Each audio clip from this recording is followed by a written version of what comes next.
আসসালামু আলাইকুম। বাংলাদেশের সাবেক ক্রিকেটার তামিম ইকবাল, যিনি তার পুরো ক্যারিয়ারেই প্রতি মাসে অন্তত দু একবার নানান ধরনের নাটক করে আলোচনায় এসেছেন। মান, অভিমান, ভালোবাসা, বিচ্ছেদ, এগুলো তার পুরো ক্যারিয়ার জুড়ে। তো সেই ধারাবাহিকতায় গতকালকে আপনারা তার একটা বক্তব্য শুনেছেন। তিনি হঠাৎ করে সারা দেশের, এমনকি আমরা যে সরকারের সমালোচনা করছি সেই সরকারও কি কাহিনী জানি না, তারাও দেখলাম ইন্ডিয়ার এবার এই যে মুস্তাফিজকে তারা কলকাতা নাইট রাইডার্সের হয়ে খেলার থেকে বাদ দেওয়ার কারণে যেই প্রতিক্রিয়া দেখিয়েছে এবং যে পদক্ষেপগুলো নিয়েছে, সেটা খুব ভালো কিছু পদক্ষেপ নিয়েছে। এগুলো মাঝখানেই তিনি এসে বক্তব্য দিলেন যে বাংলাদেশের ভারতে খেলতে যাওয়া উচিত। বাংলাদেশের নাকি 90 থেকে 99% টাকা নাকি আইসিসি তারপরে বাংলাদেশকে দেয়। আপনারা এটার খুব সহজ হিসেবটা যেটা মিলাবেন সেটা হচ্ছে যে বাংলাদেশে যে ম্যাচগুলো হয় এগুলো বাংলাদেশের প্রতিটা দেশেরই ক্রিকেটের জন্য এই যে ম্যাচের যে ফি থেকে বোর্ডকে যে টাকাটা দেওয়া হয়, কিছুদিন আগে আপনারা জানেন যে পাকিস্তানে যখন ক্রিকেট হয়নি সেই দেশে, এই হোম ক্রিকেট বন্ধ থাকার কারণে সেই দেশের কিন্তু ক্রিকেটের বোর্ড যেটা, সেই পিসিবি কিন্তু দেউলিয়া হয়ে যাওয়ার মতো অবস্থা হয়েছিল। অর্থাৎ আইসিসি যদি সব দেশের 90 থেকে 99% টাকা দিত তাহলে পাকিস্তানের এই অবস্থা হইতো না। এই কথাটা পুরোপুরি মিথ্যা কথা। এখন এই মিথ্যা কথা হঠাৎ করে তিনি এসে বললেন কেন, সেটা মূলত আজকের আলোচনা। খেলাধুলা নিয়ে আলোচনা করার সময় নাই, সেটা আলোচনার বিষয়ও না। এটার সাথে বিরাট একটা ষড়যন্ত্র তত্ত্ব জড়িয়ে আছে। আপনাদের কি মনে হয় যে এই যে প্রথম আলো, এই যে ডেইলি স্টার, এই যে উদীচি, এই যে ছায়ানট, এরকম তাদের কিছু শাখা প্রশাখা আছে যেগুলো কিনা ভারতের হয়ে বাংলাদেশে কাজ করে, এরা দেখবেন কিছু হইলেই বাংলাদেশের এই যে মানে ইসলামের বিরুদ্ধে, ইসলাম এবং 71 দুইটাকে সাংঘর্ষিক করে তারপরে এটা নিয়ে তারা নানান বক্তব্য দেশে দেখবেন যে হাজার হাজার ঘটনা ঘটে যাবে, কোনো সমস্যা নাই। হঠাৎ করে তাদের পছন্দ মতো একটা ঘটনা নিয়ে এই যে কিছু নারীবাদী আছে আর এই ওই যে শাহবাগী কিছু এসে চুলচুল বড় বড় তারপরে গাঁজা টাজা খায়, এগুলো এসে এক জায়গায় বসে যাবে। এটা হচ্ছে তাদের নিত্য নৈমিত্তিক রুটিন ওয়ার্ক। এটা কেন করে? কারণ ওইখান থেকে টাকা পয়সা পায়, সেইটা পেয়েই তাদের একটা নির্দিষ্ট রুটিন করে দেওয়া আছে যে এই মাফিক তাদেরকে কাজ করতে হবে, এবং এই কাজগুলো কখন কি করতে হবে সেটাও কিন্তু ওই দেশের সরকার, ওই গোয়েন্দা সংস্থাই কিন্তু তাদেরকে ঠিক করে দেয়। তামিম ইকবালের বিষয়টাকে আমি ব্যতিক্রম কোনো কিছু দেখি না, এটা কোনো বিচ্ছিন্ন ঘটনা। তাকে নিয়ে হঠাৎ করে তাকে দিয়ে কেন বলানো হলো? আমার ধারণা যে এই মুহূর্তে যদি মাশরাফি স্বাভাবিক অবস্থায় থাকতেন, সাকিব থাকতেন, যাদের ক্রিকেটে ব্যাপক জনপ্রিয়তা আছে, এই ধরনের কিছু মানুষ যদি থাকতেন তাহলে তাদেরকে দিয়ে বলাইতো। তো মন্দের ভালো হিসাবে তামিম ইকবাল তিনি আছেন যেহেতু, তাকে দিয়ে কথাগুলো বলিয়েছে। আপনাদের কিছু জিনিস মাথায় রাখা দরকার। তামিম ইকবাল হঠাৎ করে তিনি যে সুরে কথা বলেছেন যে বাংলাদেশের স্বার্থের জন্যই, আপনার মানে বাহ্যিকভাবে শুনে মনে হবে যে এই দেশের ক্রিকেটের জন্য, এই দেশের জন্যই বোধহয় তিনি কথাগুলো বলছেন। আচ্ছা, যদি মনে করেন বাংলাদেশের জন্যই ওনার ক্রিকেটের জন্য এত মানে ভালোবাসা, এত প্রীতি নিয়ে উনি কথাগুলো বলবেন, আপনাদের মনে আছে যে মানে ওনার কথা অনুযায়ী যে বাংলাদেশ যদি এখন বিশ্বকাপ খেলতে না যায় তাহলে বিশাল আকারের ক্ষতি হয়ে যাবে, 10 বছরের জন্য পিছিয়ে যাবে। এই ভারত বাংলাদেশকে এই 2016 থেকে 16-17 থেকে আপনি যদি কয়েকটা এশিয়া কাপ যদি আপনি চিন্তা করেন, বিশ্বকাপে এই ভারতের আম্পায়ার, দুইটা এশিয়া কাপ তো আমরা জেতা, দুইটা এশিয়া কাপকে তারা হারিয়েছে।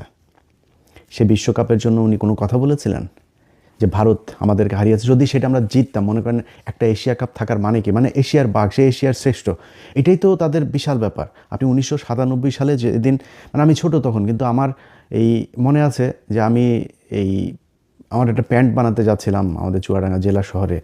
তো ওই দিন হঠাৎ করে দেখি, আমি তার আগ পর্যন্ত জানিও না যে ক্রিকেট বলে পৃথিবীতে কোনো খেলা আছে, তার আগের দিন পর্যন্ত আমি জানি না। সবাই দেখছি রেডিও নিয়ে, তারপরে এই কানের মধ্যে নিয়ে তারপরে শুনছে কি একটা যেন ধারাভাষ্যকার কথা বলছে, মানে ফুটবলের মতোই মনে হয়, আমি জানি না কি হচ্ছিল। হঠাৎ করে আমি আবার আসার সময় দেখি ট্রেনের মধ্যে পুরো রং টং মেখে সারা দেশে বিরাট উল্লাস। ওই দিন টেলিভিশন, পত্রিকা সব এই বিশ্বকাপ পরের দিন, মানে ওই যে আইসিসি যেটা বাংলাদেশ জিতে বিশ্বকাপে খেলার মর্যাদা অর্জন করলো, আকরাম খান যে অধিনায়ক ছিলেন। তো ওই একটা ম্যাচ আজকে যে বাংলাদেশের ক্রিকেট সেই জায়গায় নিয়ে এসছে। এই এশিয়া কাপের 2টা এশিয়া কাপ যদি বাংলাদেশ জিততো তাহলে বাংলাদেশ মানসিকভাবে আরও বিশাল আকারে উঠে যেত না সামনে? সেটা নিয়ে তামিম ইকবাল কোনো দিন ভারতকে বলেছে যে তোমরা এই চুরি করো, তোমরা এইভাবেই করো? বরং ওই ম্যাচের মধ্যে সাকিব আল হাসানকে তাও দেখেছি যে মোটামুটি একটু তর্জন গর্জন করেছে, তারপরে এ কথা বলে নেই। তারপরেও ধরেন ওনার বিশাল ভালোবাসা, উনি বাংলাদেশের ক্রিকেটকে বাঁচাইতে চায়। আচ্ছা, এই যে শেখ হাসিনার সরকার, এই শেখ হাসিনার সরকার আমরা কেন এই যে বিভিন্ন আপনার এই ফ্যাসিস্ট, আপনার এই যে কালচারাল ফ্যাসিস্ট, এই ফ্যাসিস্ট যে গণমাধ্যম, ফ্যাসিস্ট যেই আপনার আমলা প্রশাসন, এদের ব্যাপারে আমরা এত তৎপর কেন? এদের বিচারটা কেন চাই? কারণ হচ্ছে যে এই শেখ হাসিনা গেল 15 বছরে যত হত্যা, খুন, গুম যা যা করেছে সেটার জন্য এরা দায়ী, এরা তাদেরকে সহায়তা করেছে, এই জন্যই তো এদের বিচার চাই। আচ্ছা, এবার আসেন আপনি 2018 সালের একটা নির্বাচন। 2014 সালে যাই হোক বিএনপি আসে নাই। আমি সত্যি কথা বলি, আমি সেদিন কাজে গিয়ে তারপরে বাথরুমে গিয়ে কান্না করেছি। মানে এত খারাপ লাগছিল 2018 সালের সেই নির্বাচনটার রাতে। আপনাদের তো রাত, আমাদের এখানে তখন সকাল। এত খারাপ লাগছিল যে এইভাবে মানুষের চোখের সামনে মানুষকে এইভাবে বোকা বানিয়ে এই নির্বাচনটা এরকম করা যায়।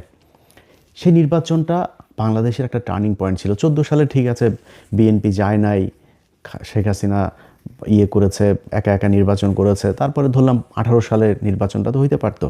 এবং তারা যেভাবে সেই ঐক্য জোট মোট বানায়, এই যে আপনার আওয়ামী দালাল ডক্টর কামাল সহ এই যে এই দালাল কয়টাকে, গামছা কাদের টাদের, এগুলোকে নিয়ে তারপরে তারা এই হাসিনার এই রয়ের ইয়েতেই ফাঁদে পা দিয়ে তারপরে বিএনপি একটা জোট গঠন করলো।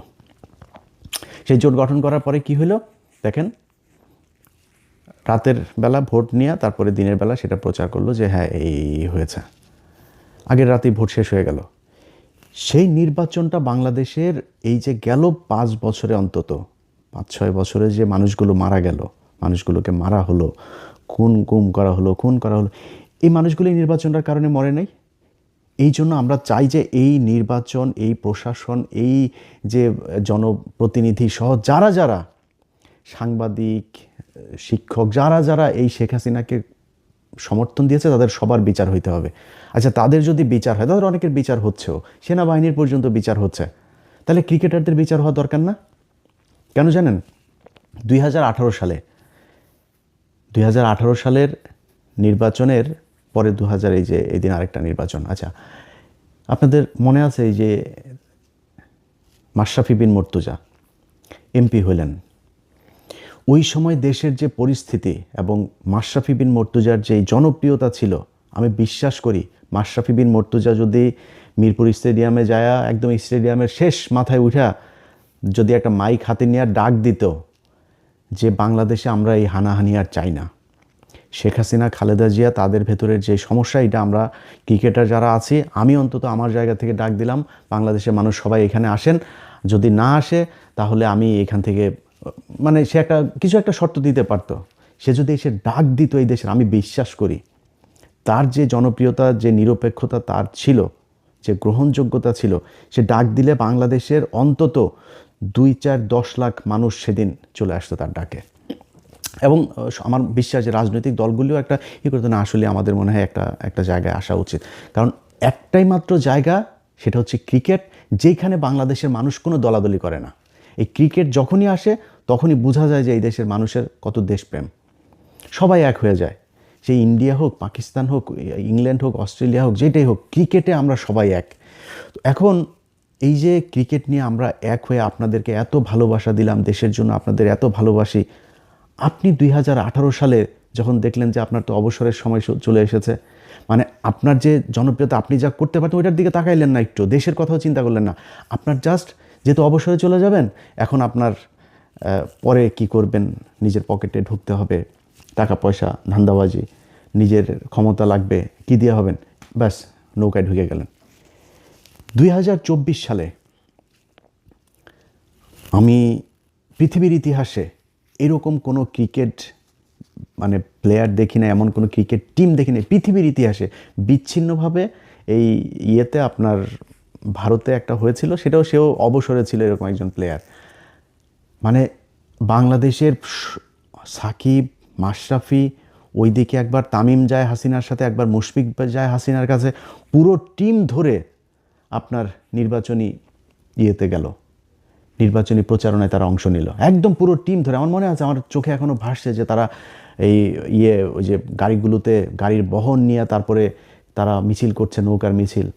এই পৃথিবীর ইতিহাসে এমন কোনো জায়গা আছে যে এই দেশে এরকম ঘটনা ঘটেছে? পুরো ক্রিকেট টিম ধরে যায়, আপনারা একটা রাজনৈতিক দলের নৌকার মিছিলে যান, আপনারা একজনের ভোট করেন, আপনারাও এমপি হইতে যান। ভারত থেকে খেলা বন্ধ করে, খেলা থুয়ে দিয়ে তাড়াতাড়ি করে এসে ঢাকায় এসে আপনার সাকিব আল হাসান সে যে কাগজপত্র সাইন করে দিয়ে গেল, মনে আছে আপনাদের? এই ক্রিকেট টিম, আপনারা যে খেলাধুলা করেন, আপনাদেরকে আমরা বিশাল ভালোবাসি। আপনারা আমাদের দেশের হয়ে খেলা যখন করেন, বুকের মধ্যে হাত দিয়া রবীন্দ্রনাথের চুরি করাই আমার সোনার ধনের বাংলা একটা গান, এই ধনের বাংলা গাইতে গিয়া তারপরে কি হয়, আপনারা বোঝান আরে বাবা বিশাল ভালোবাসা। আপনারা কিসের ভালোবাসা? আপনি টাকা নেন, টাকা ছাড়া খেলেন নাকি? বাংলাদেশের এমন কোনো সেক্টর নাই যে এত টাকার মালিক হওয়া যায়, ক্রিকেট খেললে যত টাকার মালিক হওয়া যায়, কোটি কোটি টাকার মালিক হওয়া যায়। আজকে যে মুস্তাফিজকে নিয়ে আমরা এত কান্না করছি, আপনাদের মনে আছে? মুস্তাফিজকে এই যে মহেন্দ্র সিং ধোনি, এই ধোনির মতো এত ভদ্র প্লেয়ার যারা আমরা খুব ভদ্র মনে করি, ধোনি এবং কোহলি দুইজনকে আমি ব্যক্তিগতভাবে তাদেরকে এই পছন্দ করি, এর মতো ভদ্র প্লেয়ার আমাদেরকে মানে চুনোপুটি মনে করে, তেলাপোকা মনে করে। এই মুস্তাফিজরা একবার মনে আছে পিচের মাঝখানে কীভাবে ধাক্কা দিয়ে, ইচ্ছাকৃতভাবে ধাক্কা দিয়ে মুস্তাফিজকে ফেলে দিয়েছিল, মনে আছে আপনাদের? মুস্তাফিজের যদি লজ্জা থাকতো তারপর থেকে আর কোনদিন ভারতে খেলতে যেতে চাইতো না, ওইটার প্রতিবাদ করা হইতো। ওনারা ভারতের সামনে গেলে মনে হয় একদম মানে ওই যে আইপিএলে ডাকবে কিনা ওইটা মাথার মধ্যে থাকে, ওইটা মাথায় থাকার কারণেই ওই করে আর কি, মানে ওরা যাই করুক সেটাকে তারা অ্যাকসেপ্ট করে নেয়। সেটাই ঘটেছে, সেটা সবার ক্ষেত্রে ঘটেছে এবং মুস্তাফিজের ক্ষেত্রে সেটাই ঘটেছে। সে যায়, যে খেলে আসে এবং আমার বিশ্বাস সামনেও যাবে, আবারও যাবে, কারণ ওরা তো দেশের জন্য খেলে না, দেশপ্রেমে ওদের ভেতরে নাই, ওরা টাকার জন্য খেলে। টাকা বলেন যে বিসিবি আর কোনো প্লেয়ারকে মাসিক টাকা দিবে না, দেখেন না খেলা খেলতে যায় কি না, টাকার জন্য খেলে। তারপরেও ভাই আপনারা খেলাধুলা করেন, কোনো সমস্যা নাই আপনাদের কারণে। সেটা আপনি যদি এখন মনে করেন বিএনপি আছে, এখন জামাত আছে, এখন তো আওয়ামী লীগ নাই, আমি চাই না আপনারা, ইভেন আপনি অবসরে গেলেও আমরা চাই না যে আপনারা কোনো দিন কোনো দলে আসেন, কারণ আপনারা এমন একটা জায়গায় যে আপনাদের জন্য এই দেশের সব মানুষের ভালোবাসা আছে, সব মানুষ আপনাদের। হ্যাঁ, যদি বিশাল কোনো জাতীয় কোনো ক্রাইসিস তৈরি হয়, আপনারা একটা কথা বলেন যে ঠিক আছে আমাদের এইটা এখন করা উচিত, এটা জনগণ যেটা প্রত্যাশা করে, জনগণ যেটা চিন্তা করে, এরকম কথা বলেন, আমার বিশ্বাস সবাই মেনে নেবে। কিন্তু খামোখা এই যে নির্বাচনে যাওয়া, এমপি হওয়া, তারপরে ধান গম চুরি করার আশায় এই সংসদে যাওয়া, এটা তো আপনাদের দিয়ে মানায় না, আপনারা করতে পারেন না এটা, কারণ আপনাদেরকে আমাদের পকেটের টাকা দিয়ে আপনাদেরকে দেওয়া হয়, খেলতে সুযোগ দেওয়া হয়। আপনারা মনে করেন না যে আপনারা ফ্রি বাংলাদেশের জন্য খেলেন। তো সেই কাজগুলি তারা করেছে। আপনি এই গত 15 বছরের বাদ দিলাম, যদি 18 সাল থেকে 24 পর্যন্ত 5-6 বছরের কথাও যদি বলি, যে প্লেয়ারগুলো চুপচাপ 3 তারিখে 3 আগস্ট 2024 তারিখ 3 আগস্টও এই তামিম ইকবাল সে প্রধানমন্ত্রীর কার্যালয়ে গিয়েছে। ওই আমার এই ফেসবুক পেজে আমি গতকালকে একটা পোস্টে দিয়েছি, দেখেন সেখানে সে স্বাক্ষর করে গিয়েছে। সেখানে যারা যারা গিয়েছে একটা ওই দিনের যেই লগ শিট সেটা আমাদের কাছে আছে, সেটা আপনি সেখানে সে 3 তারিখে গিয়েছে। 3 তারিখে যাওয়ার মানে কি, আপনি এই জুলাই মাসে যে মানুষগুলোকে হত্যা করা হয়েছে আপনি সেটার পক্ষে কাজ করেছেন, এই জন্য আপনি হাসিনার কাছে গিয়েছিলেন। যারা প্লেয়ার, আর্মি, পুলিশ, ব্যবসায়ী, যারা যারা গিয়েছে শেখ হাসিনার কাছে, শেখ হাসিনাকে ওই ঘটনায় সমর্থন দিয়েছে, তারা সবাই খুনি। এই জন্য আমরা চাই যে এদের সবার বিচার হওয়া দরকার। আপনি দেখেন এই আসিফ নজরুল উপদেষ্টা হয়েই তারপরে কি বলল, যে আমরা হাজার হাজার এই যে মামলা হয়েছে, হাজার হাজার আসামি করা হয়েছে। আরে বেটা, হাজার হাজার কি লক্ষ লক্ষ আসামি হওয়া দরকার, কারণ যেই ব্যক্তি আওয়ামী লীগ করেছে সেই হত্যা মামলার আসামি হবে। এখন যে সরাসরি একজনকে খুন করেছে, সরাসরি একজনকে গুম করার সাথে জড়িত ছিল, একজনকে গুলি করেছে, তার শাস্তি এক হবে। যে একটা ওয়ার্ডের সভাপতি ছিল, একজন কর্মী ছিল, ওই বৈষম্য বিরোধী আন্দোলনের ওই ছাত্রদের বিরুদ্ধে ওই পাশে মিছিল করেছে, অবস্থান নিয়েছে, তার বিচার অন্য আরেকটা হবে, সে যদি কাউকে মেরে না থাকে। আর বিচার তো হইতে হবে। এসেই বললেন না এত মানুষের, এত হাজার হাজার মানুষের বিরুদ্ধে এইভাবে মামলা দেওয়া ঠিক হয়নি, এই কথা যেদিন বলেছে সেদিন থেকেই এই আসিফ নজরুল আওয়ামী লীগের হয়ে তারপরে কাজ করছে। আসিফ নজরুল এসে এবার আপনার বিশাল আকারের নাকি তিনি আইন বিভাগের নাকি বিশাল কিছু করে ফেলেছেন। তো কি করেছেন হচ্ছে জামিন এখন খুব দ্রুত করা যাবে, আপনার অনলাইনে পেয়ে যাবেন এবং অনলাইন থেকে সাথে সাথে জামিন হয়ে যাবে। জামিন কারা হবে? ওই যে আওয়ামী লীগের ওদেরকে জামিন করার জন্য উনি তাড়াহুড়া করে এটা করেছেন। যদিও এখনও যারা ওই যে আওয়ামী লীগের সময় যেই আলেমরা জেলে গিয়েছিলেন, বিডিআরের লোকজন জেলে আছেন, ওই লোকগুলির জামিনের বেলায় আবার ওনাদের 4 দিন 5 দিন 6 দিন আমি এইখান থেকে দোষণ না দিলে আবার ওনারা ছাড়েন না।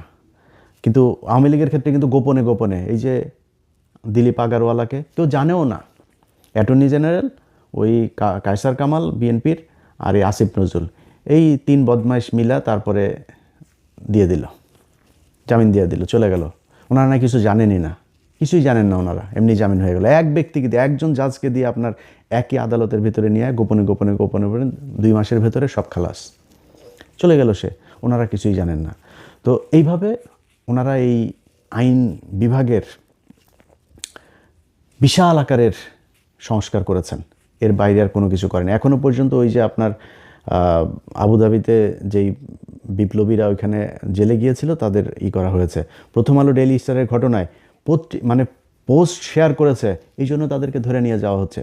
আর ভাই আমার নামে দেন আপনি সবগুলি মামলা, ওদেরকে ধরেন কেন? এই মানুষগুলোরে কষ্ট দিচ্ছেন কেন?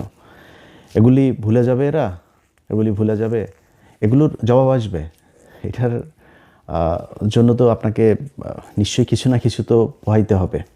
সময় সবসময় একরকম যাবে না, এগুলো আমরা দেখছি। তো যাই হোক, এই প্লেয়ারদের যে বিষয়টা, এই গত 15 বছরে যা যা ঘটেছে, এই যে আসিফ নজরুলের হাজার হাজার আসামি হওয়া যাবে না, এই প্লেয়ারগুলো আসামি হওয়া উচিত ছিল। কারণ এরাই 2024 সালের এই যে এই ড্যামি নির্বাচনের, এই স্বামী আর ড্যামি মিলা যে নির্বাচন করেছে, এই ড্যামি নির্বাচনের বৈধতা দিয়েছে এরা। এদের কারণে যখন দিয়েছে তামিমের মতো লোক, মাশরাফির মতো লোক, সাকিবের মতো লোক, এরা হাসিনার কাছে যাচ্ছে, এরা করছে।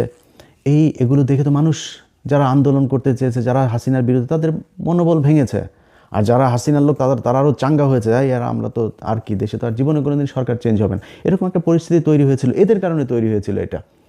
এখন এইসব জিনিসগুলোর পরে তাদের ব্যাপারে ব্যবস্থা নেওয়া হয় নাই দেখেই আজকে এরা করছে। এই যে মুশফিক, কি সুন্দর, আরে বাবারে বাবা, ওনারা এখন সব প্লেয়াররা মিলে এক হয়েছে, খেলতে যাবেন। ওনারা সব প্লেয়ার, মানে ওরা খেলতে যাবেন, খেলতে গেলে মাল পাবে, তো মাল পাবে, এই জন্য খেলতে যাওয়ার জন্য পারাপারি শুরু করে দিয়েছে। ওনাদের ভিতরে কোনো দেশপ্রেম নাই। সব কটা, এই যে কালকে দেখেছেন না, ওই বিসিবির পরিচালক নাজমুল ভাই, আপনাকে স্যালুট। আপনি এই তামিমকে যে ভারতীয় দালাল বলেছেন, ও ভারতীয় দালাল, খালি ভারতীয় দালাল না, ও ভারতের মানে এই চামচা, ভারতের আপনার মানে মাল করে, এই ভারতের টাকা খেয়ে তারপরে এগুলি বলেছে। ভারতীয় গোয়েন্দা সংস্থার লোকও, এই কারণেও এগুলো করেছে।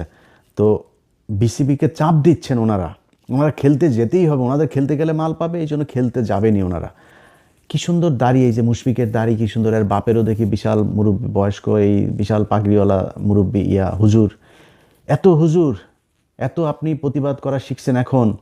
কই, এই যে 15টা বছর এতগুলো মানুষের যে মারা হইলো, আপনি জানেন না এটা কি মিথ্যা কথা? এই যে আলেমগুলোরে ধরে আপনার মারা হইতো, এই যে পিলখানায় এতগুলো মানুষ মারা হইলো, এই যে হেফাজতের ঘটনা এতগুলো মানুষ মারা হইলো, আপনারা একটা কথা বলেন নাই তো? একদিনে তো একটা দেশপ্রেম দেখাইলেন না যে না এটা করা উচিত না, কি হইতো? তো খেলাতে আপনি তো মানে অটো চয়েস ছিলেন দলের, আপনারা তো টিম থেকে বাদ দিয়ে দিতে পারতো না, একটা কথা বলেন নাই। এখন আপনি এসছেন বিশাল আকারের দেশপ্রেম দেখাইতে, আর হচ্ছে গিয়ে নীতি নৈতিকতা শিখাইতে। কারণ কি, খেলতে যেতে হবে। আর ওই যে ইন্ডিয়া থেকে মাল দিচ্ছে, এইটা বলো, এইটা বলে ঠিক করো, এরকম করো, এই বলে, এইটার কারণে তারা এগুলো করছে। এখন তারা খেলতে যেতে চায়, বিসিবিকে নানানভাবে চাপ দিয়ে, নানান নেগেটিভ, নানান মিডিয়াও এখন দেখেন না, মিডিয়াগুলো তো এগুলি সব ইন্ডিয়ান টাকা মালেই চলে, এগুলোর দিয়া এরা এখন একটা তৈরি করতে চাচ্ছে যে না, খেলতে যেতে হবে, বাংলাদেশে খেলতে না গেলে বিশাল আকারের আরে বেটা, খেলতে আমরাও যেতে চাই, বাংলাদেশ তো খেলতে যেতে চায়, কেন খেলবে না বাংলাদেশ?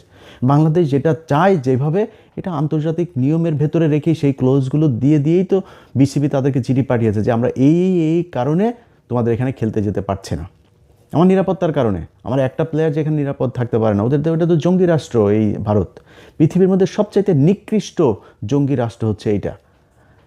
দেশে আপনি তো জীবন নিরাপত্তা নিয়ে আসতে পারবেন না। সো আমার সেই কারণ দেখিয়ে আমি চেয়েছি যে আমরা করব না, অথচ তিনার এখন খেলতে যাবেনি। আর খেলতে যাওয়ার এই কারণেই এখন নতুন করে তৈরি করেছেন মিথ্যা কথাবার্তা বলে 90 থেকে 99% টাকা আমাদের আইসিসি দেয়, আমাদের খেলতে না গেলে সব প্লেয়াররা সব ধ্বজভঙ্গ হয়ে যাবে। এই বিশ্বকাপ খেলতে জানেন, তো বিশ্বকাপে আপনি মনে করেন নকআউট খেলা একটা ম্যাচ খেলে যখন আউট হয়ে যান তো কী হয়েছে, এরপরে বিশ্বকাপে খেলবেন, পরে বিশ্বকাপে কি ভারতে হবে নাকি, পরে হোম সিরিজ খেলবেন, বাইরে যাবেন, সফরে যাবেন, খেলবেন, একই এর জন্য কী হইলো, কী সমস্যা? এগুলোর ন্যারেটিভ তৈরি করে তারপরে এই ভারতের যে বয়ান সেটাকে আমাদের দেশে প্রতিষ্ঠিত করতে চায়, এর বাইরে কোনো কিছু না।